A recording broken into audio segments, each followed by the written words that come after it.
Have you thought to yourself recently that I'm doing everything that I'm supposed to do, but I'm still just so tired? You're ambitious, you pray, you work hard, you handle your business, you handle other people's business, but yet you're just spent, exhausted at the end of it. And this isn't, oh, I just need a nap tired.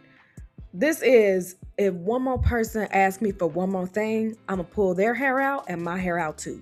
This is where you're getting things done, but you just in general don't feel very good about your life anymore. And maybe the most frustrating and mind boggling part about all of this is there's a script that's telling you, I should be able to handle this. I want to challenge that today because I don't think your problem is that you aren't carrying things right or you aren't carrying enough. I think the problem is you're carrying more than you're supposed to be carrying. You're carrying things from other people and things that were never yours to pick up to begin with. I see this a lot with high achievers and super ambitious, self starting people where they take capability and make it into their identity, being the dependable one, the one who can fix cracks or make sure things don't fall through the cracks, the one who is carrying other people's thoughts and making people feel better, the whole people pleaser trap.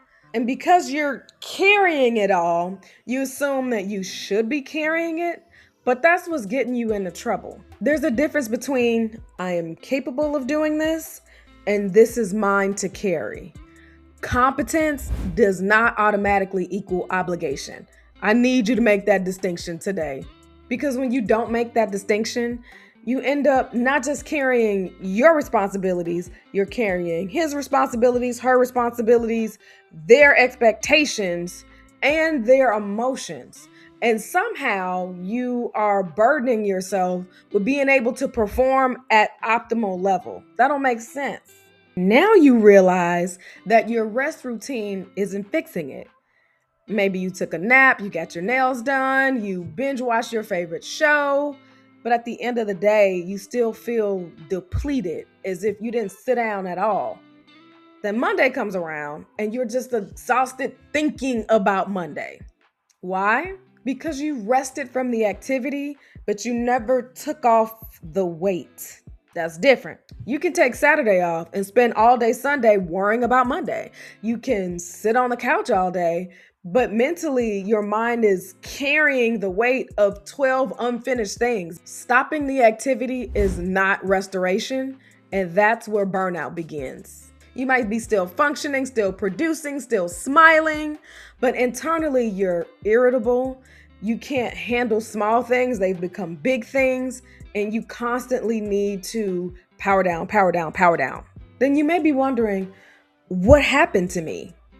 Nothing happened to you. You've just been carrying too much for too long. Okay, so now I'm going to put on my coach hat. Let me ask you a question that I want you to ponder. What are you carrying that is not yours to carry? Don't answer this too quickly. Take some time to reflect and think about it. But here are some questions to help you come to a conclusion. Are you compensating for somebody else's poor leadership? Are you constantly fixing broken things because everyone else is committed to being irresponsible? Are you managing other people's emotions, your boss's emotions, your client's emotions? Are you keeping pace with your team or are you dragging them behind? And I ask this because I want you to think that maybe most of your exhaustion is not about the physical load you're carrying, but the emotional load that you're putting on yourself and you're allowing other people to put on you. Here's another question I want you to reflect on and think about, and it's, where am I confusing ambition with constant acceleration? Especially those of us that are super high achievers, we might feel like slowing down is going to make us so far behind that we will never catch up. So maybe you're looking externally outside of yourself and somebody's business is growing. Somebody just got promoted. Somebody's career is taking off. Somebody just got married. And we're using external things as our own personal mile markers that don't match the journey that you're on. That's obviously setting yourself up for failure. So maybe you've been planted in your head that I just need to do more, faster, work harder, push it to the limit. But ambition doesn't require you to operate at maximum capacity every single day. Just think about your car. You don't get in your car and floor it every time you get in it. One, you would probably get arrested. But two, you're going to burn your car out much more quickly than going at the set pace that is required on that street, on that day, at that time. Sometimes ambition looks like pushing it, sometimes it's maintenance, and sometimes ambition is recovery. And sometimes the most strategic thing that you can do is stop demanding that you're producing at a pace that you cannot sustainably maintain. It's just rude to do that to yourself, especially if you're dealing with other things that shrink your capacity, personal things, emotional things, hurtful things. All of those shrink your capacity. So you cannot expect yourself to be flooring it at the same rate without addressing and dealing with all this stuff. So if you've been asking yourself, how do I stay ambitious without burning out?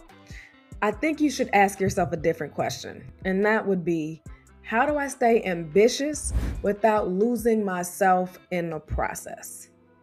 Because I don't want you to become less ambitious. I don't want you to stop dreaming, innovating, creating, and I also don't want you to start shrinking because the vision hasn't come to pass yet. But I do want you to stop believing that exhaustion is evidence of success.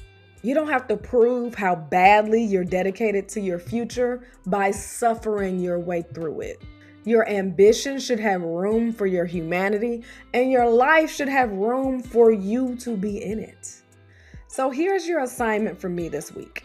Before you take on another assignment, another goal, another responsibility, ask yourself, what can I put down? This is not because you're giving up.